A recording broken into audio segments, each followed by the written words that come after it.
Hello, and welcome to Seriously Pointless Conversations about Culture, the podcast where myself and a few of my friends get together and discuss nerdy things. Just a reminder, if you like what you're listening to, please subscribe to Seriously Pointless Conversations YouTube channel, or you can find us on your favorite podcasting apps. Thank you for your support. Without you, none of this would be possible. Thanks for coming by. Now let's get into the episode. Hi, and welcome to Seriously Pointless Conversations about Culture, your seriously pointless podcast about all your nerdy and geek things across time and your nuclear wasteland with significantly less BDSM gear, James. Yeah, it's kind of a more family-friendly Mad Max. Yeah, I think about anything is more friendly than Mad Max at this point. Really calling this game family-friendly is a bit of a stretch. That is a stretch, but you know, the thing we need to know about this game is that, James, is war. War never changes. Thank you, Ron Perlman, by the way, for that intro. So yes, that is some gorgeous stuff. So if you guys haven't figured it out yet by our obscure references, we are not talking about Mad Max, which obviously, if you guys have seen Mad Max, has got a lot of leather and bondage gear in it. It does, but it has a similar post-apocalyptic desert-type setting. So gasoline. So if you've never played this game, think those type of vibes. 100%. So and instead of talking about the Mad Max kind of like nuclear post-apocalyptic wasteland, we're going to go to a more, we wouldn't say happier post-apocalyptic wasteland. Well, you know, I could say what I'm thinking, but I'm worried about the fallout. Thank you, James. Thank you for that. Wait, golf clap. And that's number one for the show, guys. I hope you're enjoying it already. It's going to be probably a pun-laden day for James at the very minimum. I'll take all the puns and I'll lock them in. I'm done with you. I'm so done with you already. You know, James, I'm just becoming irradiated by your awful puns at this point. I can't help it anymore. Well, I'm sorry. You know what one of the main symptoms of radiation poisoning is, right? What, James? Dry mouth. If only we had a water chip. Jesus. So we are talking about Fallout 1 today, guys. The titular, I guess you would call, American RPG that kind of cemented American RPGs in the gaming world, I guess. That's kind of what we're going to be talking about. If you guys have definitely one of the bastions of the computer RPG genre, along with stuff like Baldur's Gate, which takes a more fantasy turn. Yes. This is more the sci-fi. Yeah. And it is definitely, like you said, it's definitely, like you said, a bastion and within the RPG scope, and it pushed a lot of boundaries in its day. But before we delve deep, before we exit our vault and go into the wasteland, James, as it were, let's hide in our vault for a little bit. Tell me what you've been doing in your vault recently. I've been sitting in my basement playing Hogwarts Legacy. Proud of you, boy. Because I'm proud of you. I'm basic like that. What real question is, you wanna out your house? What house were you? What did you sort into? I went to Hufflepuff. Because they get to go to Azkaban for a side quest, and I wanted to see that. You're quite loyal, James. I'm very loyal. So I didn't know that. Tell me. So do the different, and the herbology teacher. You know. Wow, you're going full simp. Full simp on the herbology teacher. Okay, got it. Wow. To be fair, though, I have seen some of the memes and stuff. There's a lot of simps out there for her. It's becoming a thing. It's a little weird. I'm not gonna lie. If you look up Hogwarts Legacy memes, that's like 90% of it. It's a little creepy. I'm like, she's not real. I really hope the lady that does her voice is like in her 60s, and probably. That's phenomenal. And she's like, I love the attention. That's all I gotta say. So good for her. That's all I gotta say. But so let me ask you this before we get into those stuff: is depending on what house you go into, usually, with all intents and purposes, you can pick which house you go into. Do each of the houses get a special side quest? That is the only difference between the houses is the common room you get access to and the side quest. Okay. Everything else is the same. The main characters, the main quest. The only difference is one side quest. Okay, cool. You do actually fairly early on in the game, like before you get to the room requirement. Nice. Okay, so you haven't even gotten that point. Yeah, so it's the quest you do after the potion class and the herbology class, but before you get to the class. So it's early on.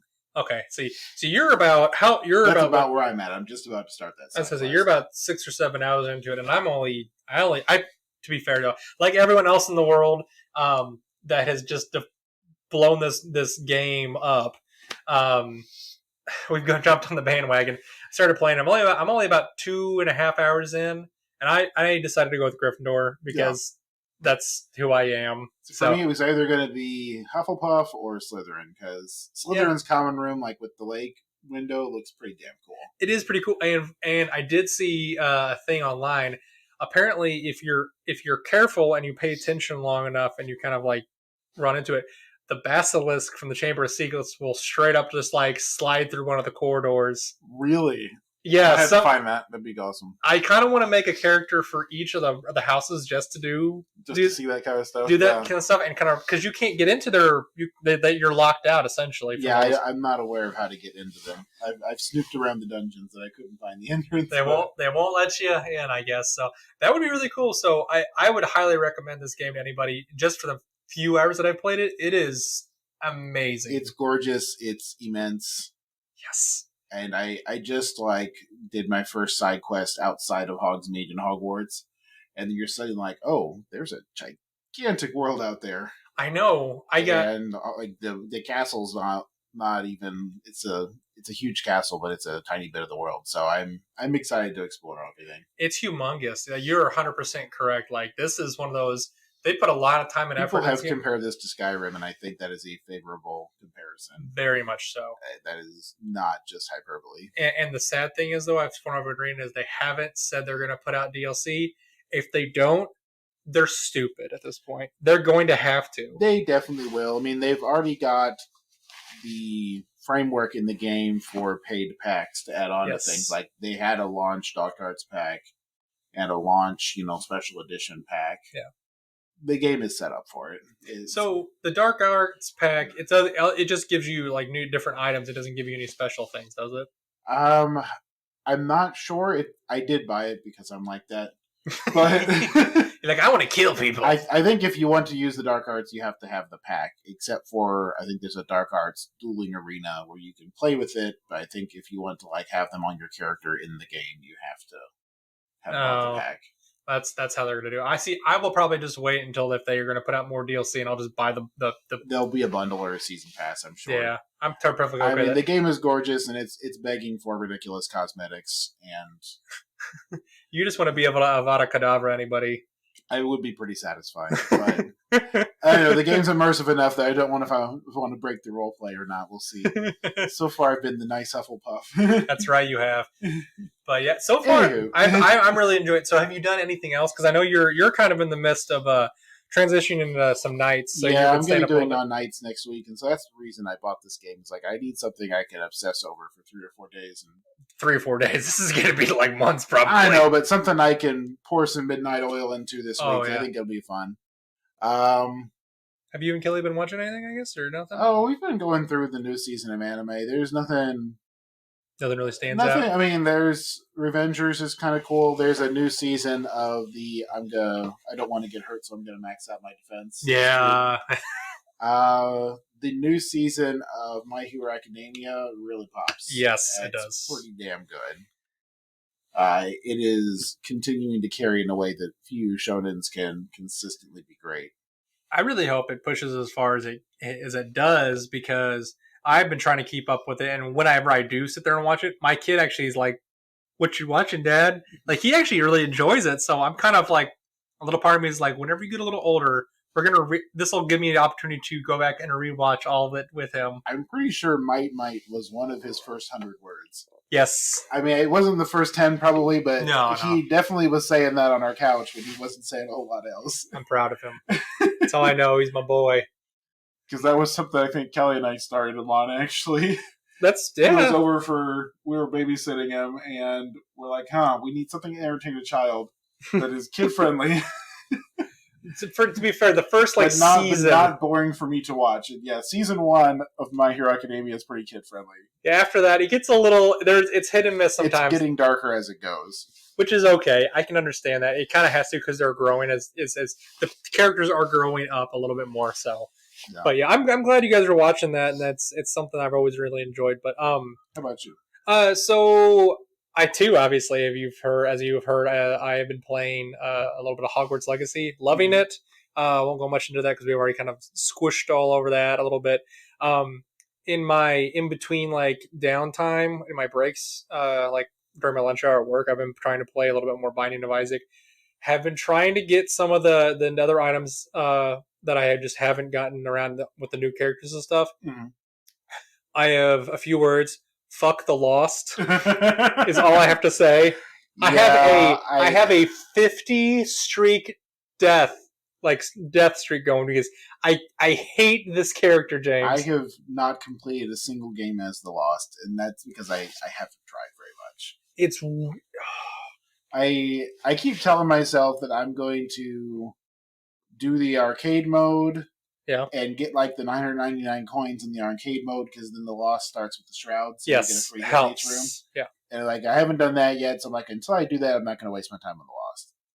Props to the people who got the Godhead without that item available. I don't know how they did that. Probably by resetting a lot until they started with for each run. But Probably, yeah. I mean, that's the only way you can do it. But yeah, I've been still, one hit a room is brutal for some of those in-game bosses. 100%. Like I was thinking to myself, like, and I was having problems with some of the earlier ones whenever you're first trying to figure out how to like really because I mean obviously he has the flight, he has the spectral tears, and he's a little faster, but like you said, it's the no hit that is so hard. Like you can't be hit at all, and it's so hard to do, especially if there's any flying enemies in the room. Well, and because the later parts of the game can be a bullet hell, and so 100%. That's where I kind of started you getting reach hit the at. point where you're a half hour into a very stressful run, Yes. and then your nerves are shot, and Yes. now you're just now trying to beat Mega Satan or something. I mean, it's not happening. You're just like I don't Or go away. Leave me alone. hitting the Hush under that kind of pressure. No, there's no dude. I mean, I've beat Hush with like 2 or 3 hearts or something. Yeah. Once you learn the fight, he's not impossible, but He's no hitting hard. him when you're worried about it. I mean, no. That's a level of anxiety that I'm just not quite prepared yet to do. So unless you're just turbo broken, but still, a lot of those in-game bosses have super armor, so it's almost you can't really one-shot them.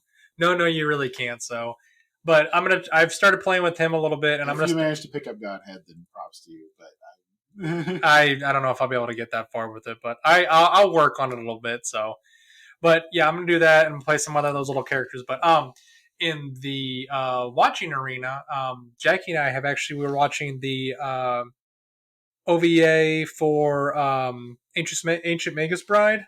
Yeah, so I haven't watched the OVA yet. I saw they dropped some English translations finally. Yeah, and it's based on the not the Headless Hunt, because that's from Harry Potter. The Wild Hunt. The Wild Hunt. It's got a little bit. It's. I'm not going to spoil it for you. It's very good. Okay. I enjoyed it. It's got the same kind of feel. It feels like one of those arcs that kind of like is just covering the middle between two of the major arcs. That's all it really is, because it comes down to its 3 episodes. I think it's what it ends up being. Yeah. I enjoyed it. It definitely didn't have the same like weightiness as some of the other episodes did, obviously, but it was good to kind of dip my foot back into that before the new stuff comes out and starts pushing out. So it was really good. I enjoyed it. Sit down and watch it. Maybe we'll do that like Sunday, Monday, Tuesday, something like that. Yeah, I think you guys are. I think you guys would enjoy it. So, but yeah, other than that, that's pretty much what I've been watching. If you guys want to let us know what you guys have been up to, if you guys are liking Hogwarts Legacy, let us know. If you guys have been hating Hogwarts Legacy, let us know. Which I gotta say, screw the performance stuff for that game. I struggle with that a little bit. I've got a 3080 Ti. I've got a nice processor. I've got lots of memory, and this game makes my computer groan a little bit. So they definitely. It's because I'm insisting on playing on max settings, but that ray tracing is 4K ray tracing is brutal on the computer. Oh yeah, I believe it. I know, and you're going to shed a tear for me, but I had to turn off the shadow ray tracing to make the game run smoothly. Single tear was down my cheek. I still have the reflections and the water. Of course. # first world problems. So you just it's not bad enough to make me go out and buy a 4090. I'm not going to pay that price. You just got to get more RAM, James. You got to get 32 gigs of RAM. I might do that because that wouldn't actually be $600. depending on what kind of RAM you get, you could probably get it working. It depends, especially if you get the. RAM's gotten cheaper again. Yeah, well, everything's gotten cheaper right now because of supply chains and stuff like that. But yeah, you could probably do it if you're able to beef it up a little bit. But yeah, I think if I got a little more RAM to free up some of the VRAM on the video card, I think it would run a bit better. I think that's the problem. I'm glad I have the TI card because the regular 3080 did not have a lot of RAM on it. Not enough. So, but yeah, hopefully we'll give you guys an update in about next month to let you guys know what we're up to with that, because I'm sure I'll be still probably playing it. Mm-hmm. I can't imagine you won't still be playing because it's a humongous game. So, but yeah, this feels like a Breath of the Wild, 60, 70 hour game. Oh, easily. To get everything. Oh, 100%. So, depending on how much wandering around you do, I'm sure. Oh, I'm going to do so much wandering. That's not even funny. So, James, we have sat in our vault long enough, I feel like. I think we should finally... It's time to exit the vault. Exit the vault. Are we being sent on a mission for some reason? Yes. So... what are we going to do? So, I guess the best thing to do would be to talk about... because this is one you played the heck out of. I did not do a lot of Fallout when I was younger. So... Fallout, obviously, everyone knows it from Fallout 3, which was the big titular turnaway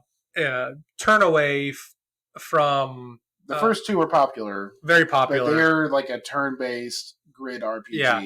But the reason I'm bringing up Fallout 3 is because that is where it really hit mainstream gaming, and people really learned about this series significantly more. That's because that's after Bethesda bought them out. Yeah. And bought the company that made it, and kind of revolutionized. Basically, took everything that made it awesome and just dialed it up to 11 essentially. So what studio made Fallout? So, kind of doing a little background on it before. Fallout is a post-nuclear role-playing game from 1997. A video game developer, Interplay Productions, and it's set in the mid 22nd century. Decades after a global nuclear war, which is everyone knows this from the Fallout thing. You are the called the quote unquote vault dweller. You inhabit an underground nuclear shelter, Vault 13, which is pretty standard. The titular vault for the series. Yeah, everyone thinks about the Vault 13.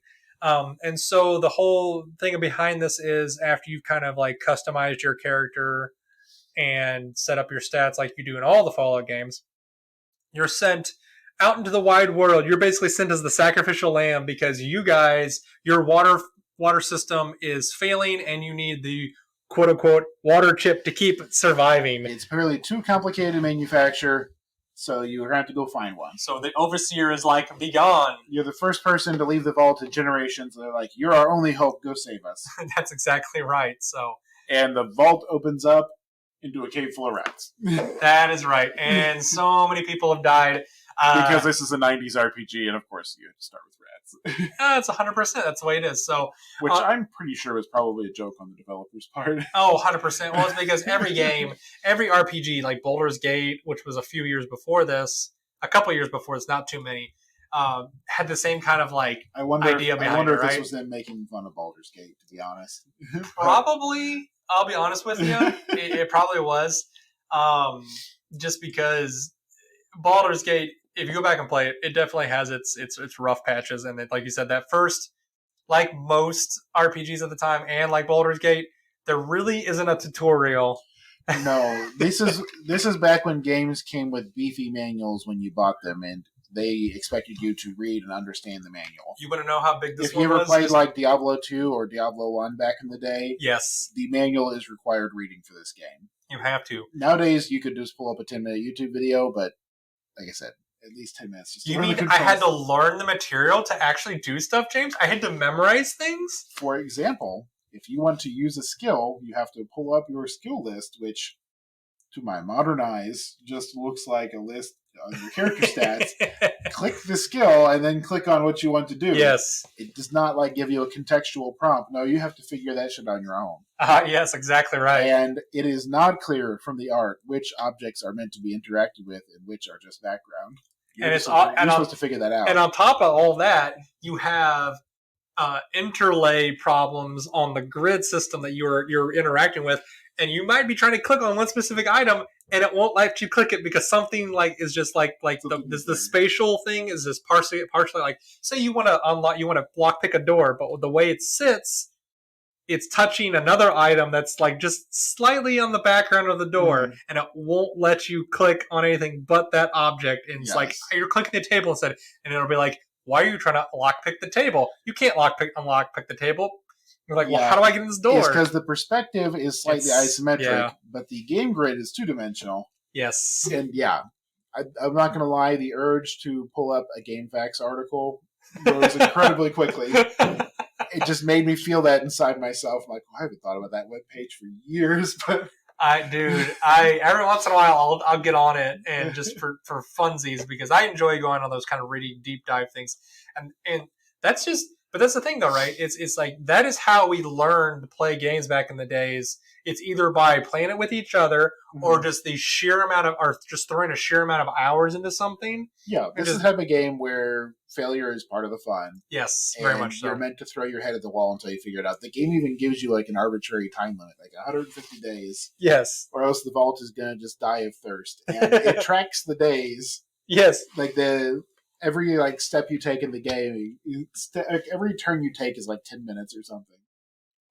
And Oh yeah, 100%. Like they definitely like put the thumb screws to you almost immediately. Which the clock is generous, but you still feel the pressure. Like it's. Oh yeah, I mean, and there's definitely a couple times, like my first couple playthroughs, I did not complete the main quest line because I just would get sidetracked and just would be like back and forth, and all of a sudden I look up and I'm like, oh crap, I'm out of time. I have like 2 days, and I'm not gonna be able. I don't have that's enough time to go from where I'm at back to the vault. I'm like, and I'm gonna die. And I'm like, okay, I guess we're all gonna die.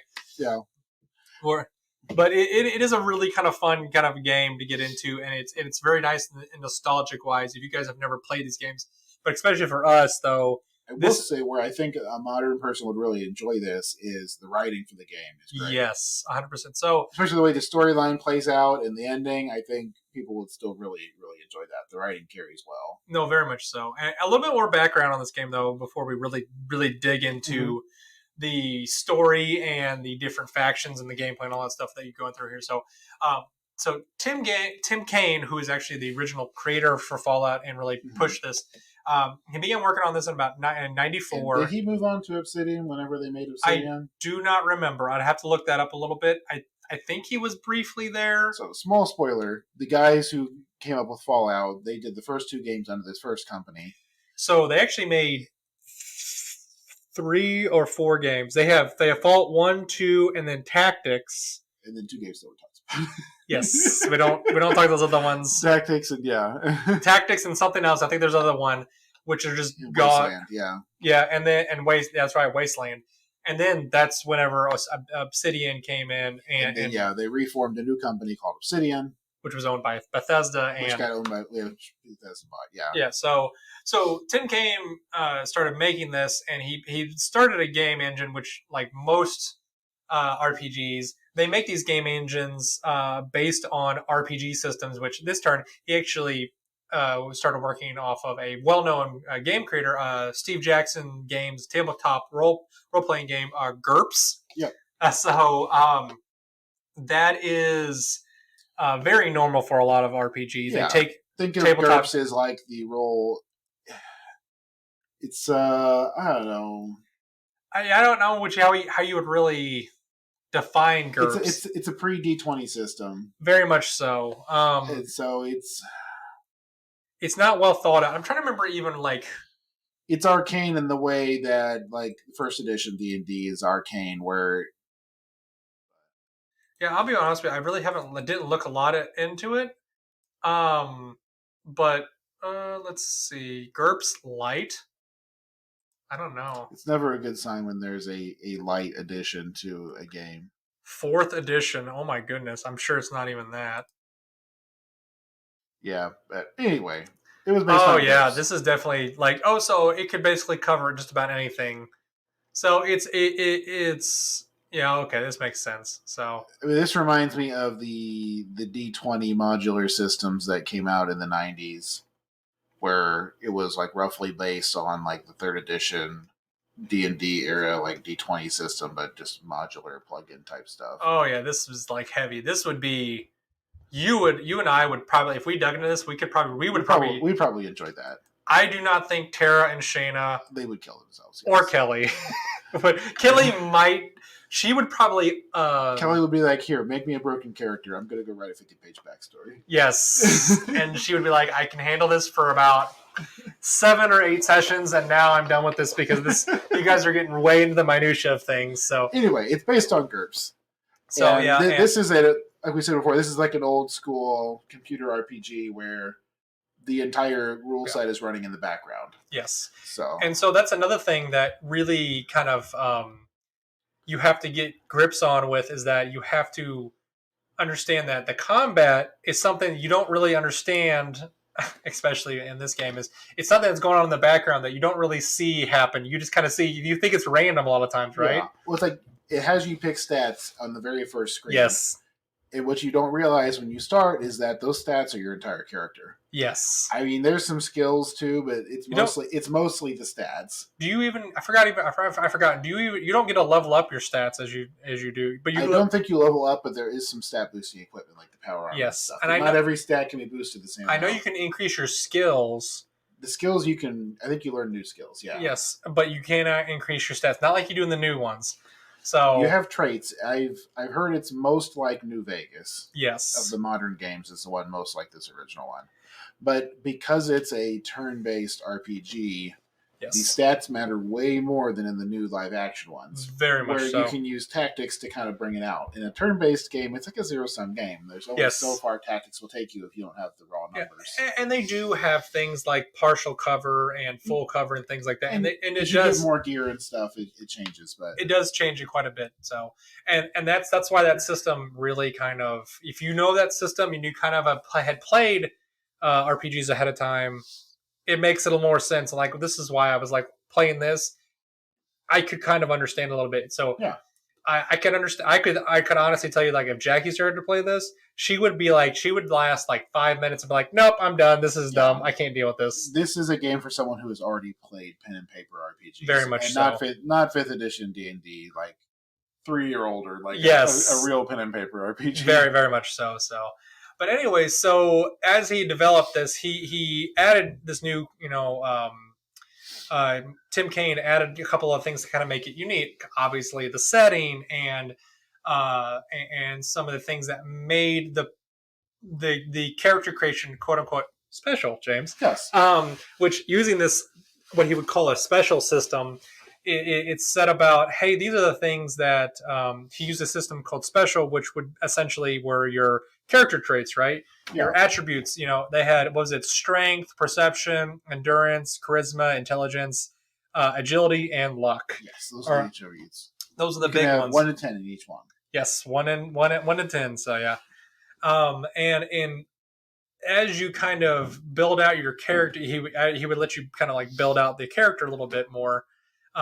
You could make it, I think the only 2 options they had, was it only male in this one, or could you make it a female? I couldn't remember. I think it's male. Only male. I think you're only male. I don't think there's a gender choice. I don't even think they had a gender. Not that art is a... No, you can really tell a difference, honestly, in this one. You only ever see your character as a sprite, so it wouldn't make that much of a difference. So, yeah, but obviously... But there's like 10 or 20 traits you can pick from. Yep. There's like a dozen or 20 skills. That kind of like sets you up to go out and really have an interaction with all the different characters out there. So so after you've kind of like set up your story, like you said, you get sent out into the wasteland, and the main story of this, like we said, is you're out there trying to find this water chip to save your vault, right? Mm-hmm. Well, all along the way, you guys have been sealed off in this vault for last 100 or so years, probably. It's implied to be like centuries or something. It's like a long time you've been in this. A while. So you guys look perfectly normal, and when you get out there, you find out there are a lot of jacked up looking things out there that are obviously not. Yes.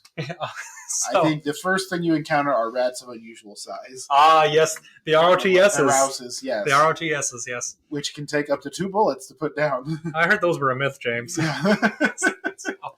But yeah, you get out there and you find out, oh wow, the nuclear fallout is a legitimate thing. Okay, this is kind of crazy. So you run into these different types of creatures, but along the way you find out, oh, people have survived.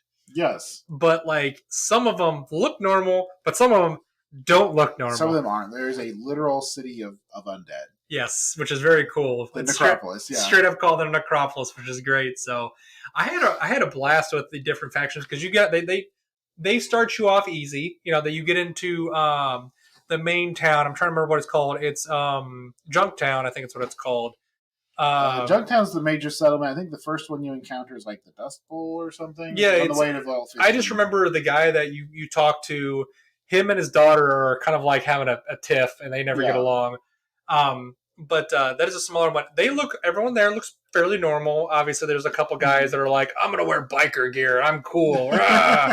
And if you play that, if you kind of go around there and start meeting people long enough and you kind of interact with them enough, you find out, hey, folks want to follow me. They want to be my friend. And that's kind of where you get this tag-along person that the companion, as it were, which is kind of something they really kind of stuck home in the third one and subsequent games. Your companion. Point out for anyone who learned the hard way is that your companion might share a sprite with other creatures in the game who are your enemies, and you can shoot your companion just like anything else in the game. And the game will not warn you. Friendly fire is a straight up thing in this. Pay attention to which one's your companion and which one's the enemy, because the game will not remind you. I might have killed a couple companions. I will be honest with that. So a touch I do like is that no one in the game will talk to you if you're holding a weapon in your hand. So you have to equip your weapons when you enter a town before people will talk to you.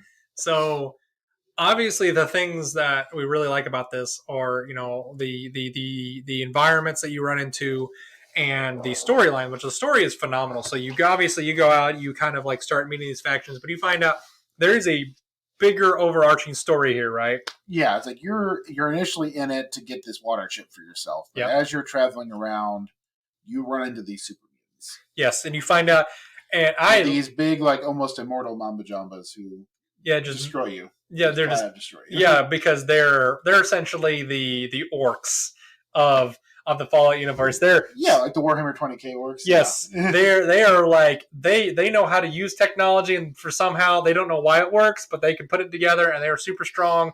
But they are dumber than a box of rocks. Yes. So, and they are so much fun. And let's see. And what are some of the factions? There's the Necropolis, right? They have the ghouls. There's Junktown, which is the main human civilization, I believe. There's a criminal area. Is that Gizmo, I think, or the hub or something? Yeah, let me look here. I know there's a Brotherhood of Steel, which is like that's like a quasi-religious, like they call themselves brothers and paladins, but they are more about the consolidation of technology and knowledge. And so you never got to their base, did you, when you were playing? No. So if you get to their base when you're playing, is the only place where you can get power armor. Oh. So if you can get power armor, you're set, man. You're pretty much set for the game, but it's super hard to get, and you can get like a turbo laser and all kinds of fun stuff there. Nice. But they're very much about the consolidation of technology, and like we don't want to let anybody else have it. We feel like we should be the custodians of technology. We deserve this. Pretty much. The other factions, like you said, we have the Children of the Cathedral, which they flat out worship a person called the Master. Which is your titular... Which totally won't come up later in the game. Not at all. I don't want to spoil for you guys, but we're going to say anyone that's called the Master is probably the... I mean, I've watched Doctor Who. I know how that story ends. That is true, yeah. Yeah, we'll see how that goes. So, and I think there are... I'm trying to think who else. You said there's the Road Warrior type people, which are basically just the gang. They're like the biker guys. So there are enough factions in this that you go about having to... It's a pretty gritty, realistic setting. It's pretty good. And you do have to go about, like you said, the setting, like you said, is on top of what the factions that you have to deal with. Definitely has a really good atmosphere about the game. Put you in the setting to have to think, like, wow, this is pretty bleak. And then not to mention the very simplistic music soundtrack they have in it. It's not orchestral. It's not over the top. It's very basic and it's easy to. Austere. I love it. So. Mm-hmm. And so you do feel like you're kind of just walking through a bleak wasteland a lot of times. Yeah. But as you go through the wasteland, you kind of notice a few things that you have to interact with the different factions to complete quests and things like that. And you have to make choices at the end. Like, what are you going to do with each of the factions, James? Well, right? and one thing I noticed is that almost every main quest has an optional thing where you can help the people that you're interacting with. Or they have the selfish option where you can take care of yourself and leave them to fend for themselves. Yes. You're not necessarily actively screwing them over, though sometimes you are. Yes. But there is always the option to take care of your people. Like you are here to save the vault. You're here for your people. Yeah. And it's a desert and there's not a lot there. And yeah, it's always an option to screw over the other people. I know you didn't get too far in there and you never got the water chip. So there's actually a point where you can take the water chip from the necropolis, steal their water chip, and it will basically force them to you basically destroy their settlement. That's what you end up doing. So or you can help them out and fix their own like water purification plant or something, which requires you to like go fight your way through it or something. Yeah, it's a lot of, like you said, there are a lot of different ways you can go about and do that. Like I said, the game is on a timer. Yeah, and you have to make choices on who you're going to help and what you're going to try and do.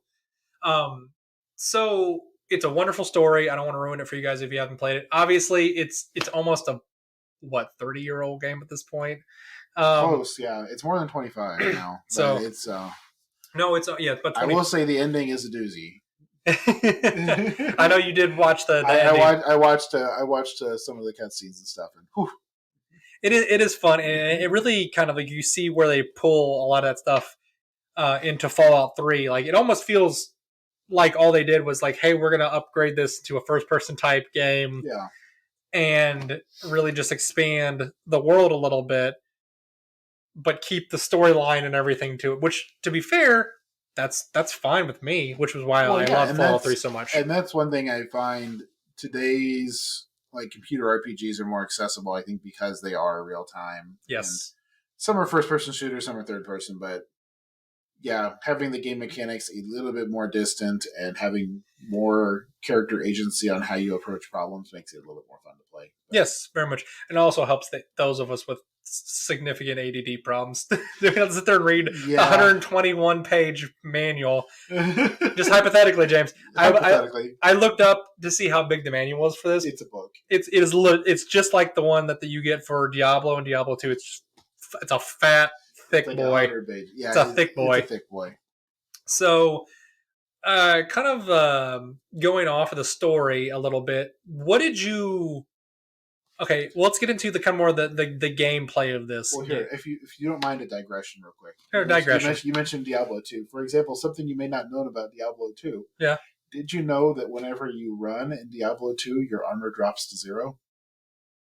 I didn't know that. So literally, as someone who played this game for years, if you have run turned on, your armor drops to 0. It literally doesn't matter what equipment you're wearing. Why? Button turn on. It's just how it is. It's in the engine. That's so stupid. Not that the game would ever tell you that if you didn't read the manual. That is ridiculous. I can't believe they would do that. I cannot imagine that is something that I would want to have happen. Because I'm running around and like a little goblin comes out of the way and they're like, fireball or whatever it is, and it's just like, then you die.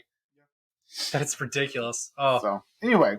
Oh, that makes me mad. If you've ever been playing a barbarian or a paladin in that game and randomly died and wasn't sure what happened, it's probably because you were moving when someone hit you. Sounds about right. So anyway, so gameplay wise, for the let's do gameplay and then we'll go into the development a little bit. So in regards to the gameplay though, James, it did set up a lot of things to make this a very titular and unique game, but it was also kind of its downside, right? I think they tried to put a little few too many things into this game to try to make it well, like a lot of these kind of point and click RPG type games, which was right about this time. This is when the height of point and click RPG games were or even just point and click games in general were very kind of like at their peak, right? In the 90s, Well, and this is also early late 90s. at the point when you didn't have to put a ton of money and time into art assets for games like this. Yes. These are all little sprites that the developers are probably making themselves, and so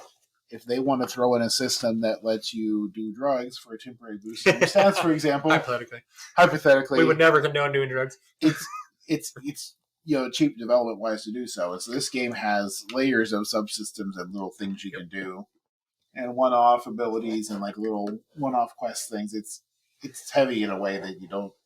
Yeah. I feel like you don't really see it again until you get to more modern AAA games. Yes, very much so. This was. I don't know. Is it okay to talk about this as like the end of a computing age?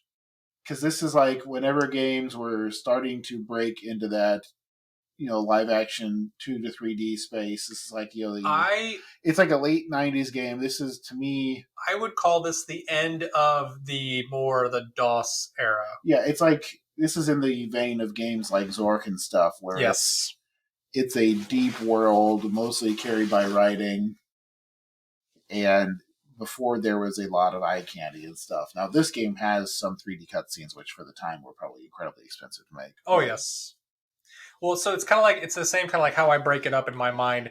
This would be kind of the 90s. Go ahead, sorry. What I'm trying to say is you see like the super elaborate, we did all the details type presentation that you see in games that are kind of like reaching the end of the technology. Yes, very much so. And this is before everyone had 3D graphics cards in their computer and stuff. So this is. So, and I agree with that, right? So we're at the point, if you look at like the time frame that it came out, late 90s is kind of where you get to the point of where the PlayStation 2 is getting ready to come out along with the Xbox, right? And so that's where you're just getting to start to get like heavy 3D model games. Yeah. These things are starting to render a lot more quickly, and we're going to start getting things like what's the game I'm trying to think of? Just I'm having a brain fart there. I'm sure you can go up and look them up. There's tons of like that are really awesome 3D RPGs and 3D first-person shooters are getting ready to come out for these console games. And so these computers are getting ready to kind of make that jump in the next 5-ish years, roughly. Yeah. Huge jump. I mean, this is 94. I mean, like, 95. Well, no, this came out in 90. Yeah. This did come out in 94. I apologize. Or 97. This came out in 97. I mean, so like Half-Life 1 came out the same year. So this is exactly. And the reason I bring this up is because we're kind of in a similar place now, where our computer games now are nearly photorealistic. Hogwarts Legacy is a good example. Yeah, like the graphics and the technology has been pushed to kind of the logical limit of the interface. Yes, and games are starting to distinguish themselves by size, scope, and elaboration. And that's what you see here. And we're just about ripe for the jump to a new technology, which is probably going to be VR. Probably VR. I would think so. Yeah, and like hardware is not quite at the point where VR is practical, and the development costs are astronomical. Yeah, but this is kind of the same thing. This is the end of an era, right before stuff like Half-Life and Doom, and these more 3D live titles start to become the main thing. Very much so. And I 100% agree with that. This is when people are starting to buy the video cards for the first time. I did buy my first video card in 2002, 2001, and I stuck it on my parents' computer, and my dad said, "What the hell are you doing?" I remember I got my first video card for Lego Island. Terrible. I love Lego Island. Game, but it's good stuff. But yeah, this is before dedicated graphics cards and things that people had, and this was the limit of what you could do with a basic computer. Very much so, and that's why I think they kind of like held it at that point, because they knew it would be more accessible to people to play these kinds of games if you were a gaming or a PC gaming nerd like a lot of us were at that point. So, but yeah, so things that I didn't like though about the game though, obviously it shows its age through its menus and its the interface is arcane and clunky. Oh god, so clunky. I don't know if you tried to sell anything when you had a significant amount of stuff in your backpack. When it takes me almost 15 minutes to sell stuff. Oh no! I'm telling you, Jay, I had a lot of crap I had to sell at one point. I remember this.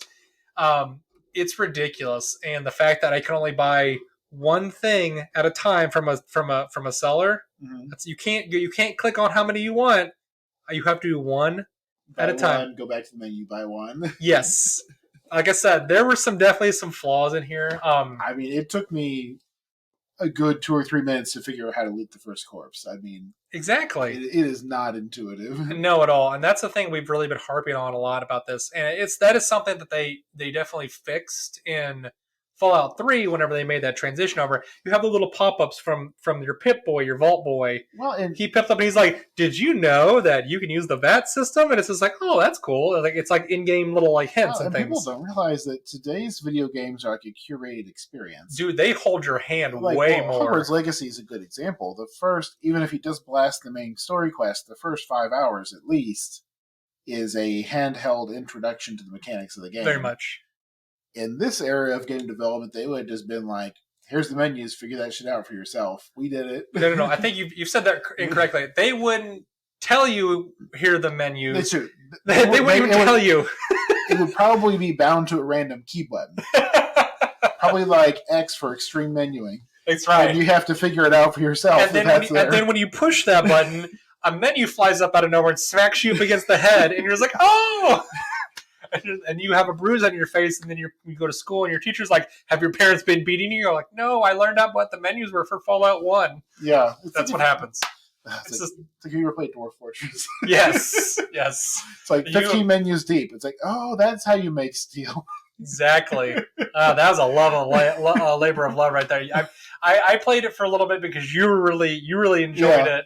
But man, that was not my cup of tea at all. I'll tell you that right now. But it is a fun little game to get in and play that. But so obviously the development, it went through. I know we've been kind of harping on the gameplay a little bit. Anyway, but the development, this actually had a pretty small crew. It was only like 30 people. So this is back in the day when games, you could make a game with only 30 people. Now you have like hundreds of people working on it. I bet you probably close to 1,000 people probably worked on Hogwarts Legacy. Oh, at least. Easily. So a smaller game, smaller team. A lot of this was started with Tim Kaine, and I think he and a couple of other guys working on this. He was the sole developer, but eventually when he got people working on it, it was basically them like all these labors of love, doing it themselves. Kind of like the guy with Axiom Verge. He did it all himself, and that took him like 5 or 6 years to make that game, which was phenomenal. But it came out, you can tell though, it's still a labor of love, even though it's got a few things that are messed up with it. So obviously they hired a few more people, and eventually you get making this system that we were saying that they were wanting to do, and they really have the based off the GURPS system. Yeah. And then they go in and they set up to like we were talking about the grid system they set up, and with the kind of like, I guess you would like, is it the three-dimensional view? Hexes, yeah. Hexes, kind of like they do in Super Mario. If you guys don't know what that means, it's the same kind of viewpoint like they do in a Super Mario RPG. They kind of have that. It's not isometric, but that's the easiest thing to call it. Yeah, without liking it. It's an oblique presentation of a hexagonal grid, which is a little bit different than the Super Mario RPG. The isometric presentation of a square grid, but it's the same idea. Yeah, it's kind of where you can see top down. You see the world at a slight slant, just a little bit. Slight slant, and you can see through things once you go into the buildings and things like that. And it's like playing. It creates a bit of depth. With a better term, that if you guys have ever played RPGs, tabletop RPGs with miniatures and like actual like buildings and stuff. Same idea. Yeah, it's the same idea. You go into the building. Oh, the top of the house comes off, and I can see inside. I can see inside. It's the same kind of idea whenever you play it. So as they kind of like built out with this game, they keep working on it, and they get to the point where they don't know if they're going to really even finish at this point, because they put in several years. I find it interesting that they considered making it first person. Yes. And 3D, but they decided not to because they couldn't fit all the stuff in there that they wanted to. Yeah, they did. So, and whenever they get to it, they're thinking, how are we going to make these systems work and like that. So they actually reach out to Dungeons and Dragons to try to get some of their licensings from them, because they're like, well, here's a system that's already set up. Well, because Dark Sun was popular at the time, and very Dark much Sun would have been a very good setting for this type thing.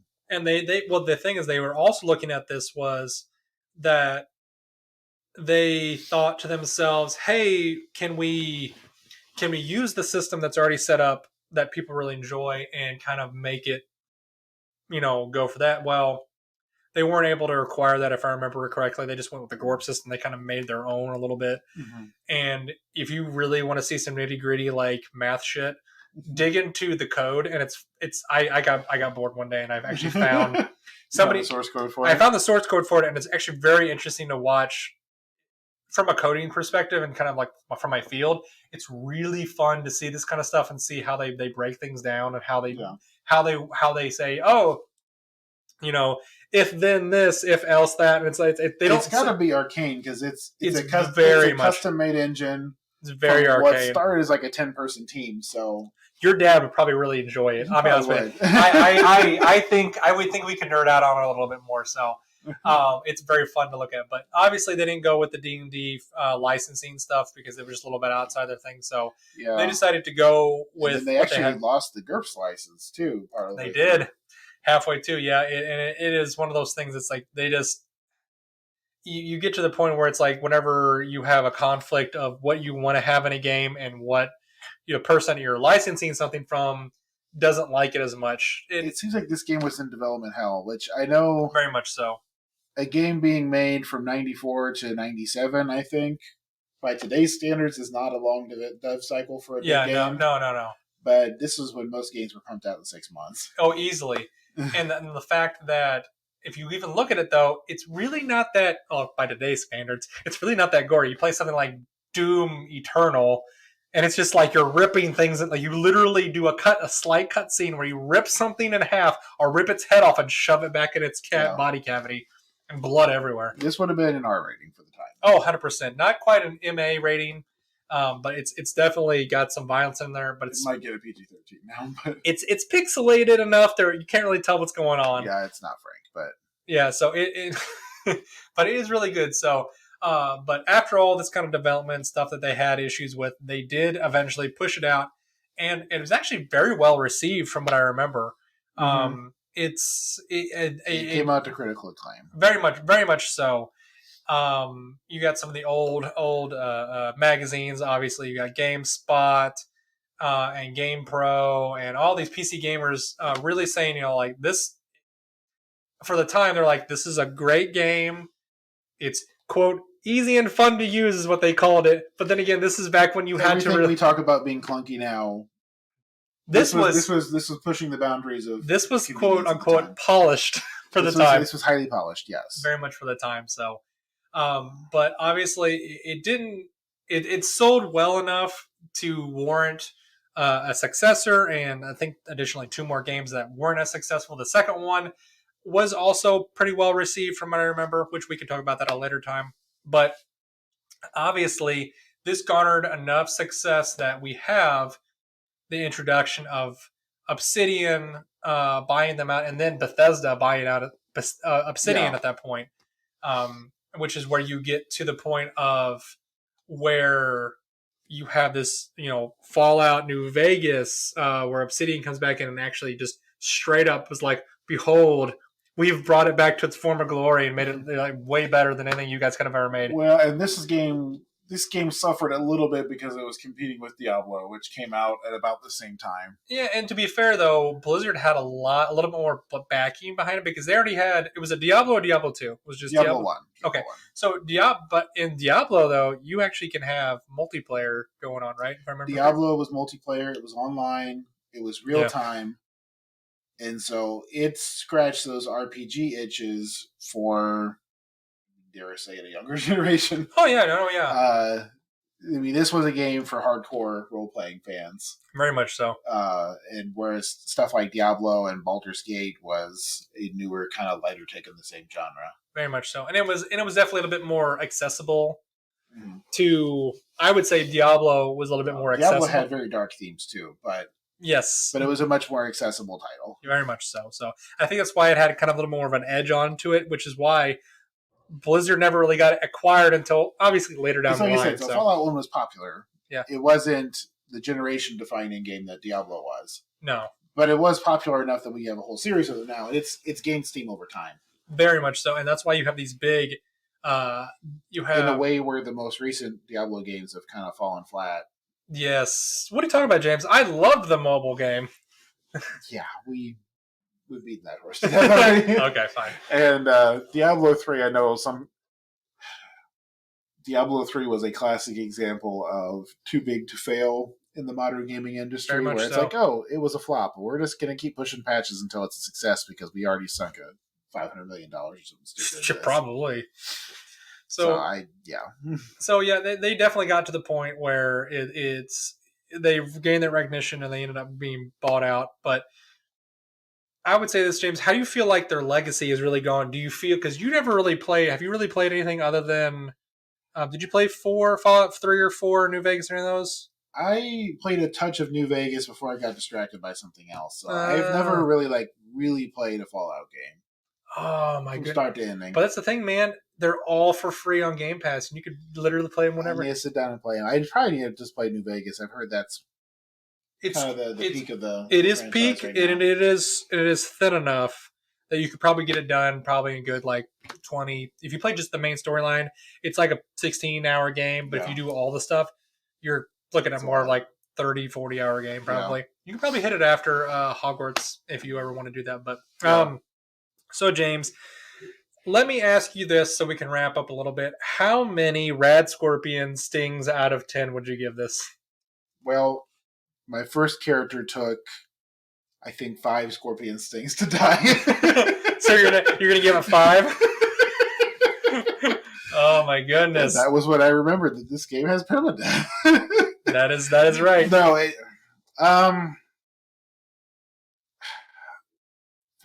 I think if I had encountered this game when it first came out, I think I would have played the hell out of this game. Oh yeah, 100%. Playing it now, it's like I don't got time for that. Yeah, I don't have time for this. For when it came out, I'll give it a 7 out of 10. By modern standards, I'm gonna give it probably a 5 or a 6, and 5 out of that 6 is for the writing. Yes, very much so. I mean, it's still got an amazing setting and a cool story. So you're a lot more generous than I am. Yeah. So I'm just gonna go for now. Nowadays, this is definitely a 5 out of 10 for me, just because of the clunkiness of the menus and the way that the gameplay interacts. It's definitely old, and it definitely shows its age. I want to see if there's mods out there that I can strap onto this thing and just kind of elevate it a little bit more, but I'm sure there are. But it's simply for the writing and the setting, which is what propels me forward in this game, and which is what had me play this. I think I played it twice. Yeah. And then I figured out, oh crap, or played it through twice. When I figured out, oh crap, I can't really do anything new, really. Yeah, it's not like you've done all the things. Yeah, I can't really do anything new like you do in the other games, which they kind of expanded that in the second one. So I feel like the other games really expanded this idea a lot more, and I think that's why I would consider them higher on the end of this. But obviously, for a first time outing for a studio, this game did very well. So yeah, but. Well, is there anything you would like to add before we try and get back on our bunker and then get told to leave? I think it's time to lock the vault up. We're gonna lock this vault up. All right. Well, I guess I'm gonna crawl back into my vault, and you want to help me go do our train some new people to send out into the wasteland, James? Yes. All right, guys. Well, we'll see you on the other side, guys. I hope you enjoyed this. If you guys. Just to give you guys a heads up, we are going to continue to do this series, which is what we were talking about earlier. This is going to be more of a old school RPG kind of series that we're doing. This was the first take on one. I've got a couple more coming up. I don't want to spoil it for you guys. I hope you'll enjoy them coming up, but I think we're going to keep doing these 3 first. Little trilogies. It's fun. It's been fun. But either way, guys, we will talk to you next episode, and I hope you guys enjoyed it. All right, guys. Talk to you later. If you're interested in keeping up to date with new episodes on our channel, add us on any of your favorite podcasting apps, or subscribe to our YouTube channel at Seriously Pointless Conversations. If you have questions or concerns, please email us at seriouslypointlessconvo@gmail.com. We appreciate any feedback. Thank you for listening to our show.